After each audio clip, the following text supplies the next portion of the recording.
Hi అండి. ఈరోజు మా ఇంట్లో ఆవకాయ పచ్చడి ఎలా పెట్టామో చూపిస్తాను. నేను 1.5 కేజీ కాయలతో పెడుతున్నాను. ముందుగా కాయలన్నింటినీ శుభ్రంగా కడిగి తడి లేకుండా క్లాత్తో తుడుచుకోవాలి. తర్వాత కాయలన్నింటినీ ఈ విధంగా ముక్కలు కొట్టుకొని శుభ్రంగా తుడిచిపెట్టుకోవాలి. తర్వాత 100 గ్రాముల మెంతులు, 150 గ్రాముల ఆవాలు దోరగా వేయించి మిక్సీ పట్టి పొడి చేసుకోవాలి.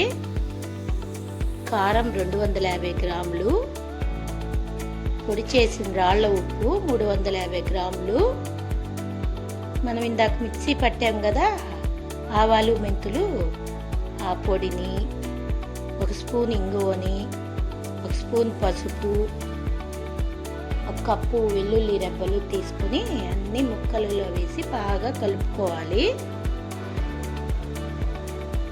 అలాగే 2 రోజులు పక్కన పెట్టుకొని 3వ రోజు 1/2 కేజీ వేరుశనగ నూనె తీసుకొని కాంచి అందులో ఆవాలు, జీలకర్ర, ఎండుమిర్చి తాలింపు వేసుకుని ముక్కల్లో కలుపుకోవాలి.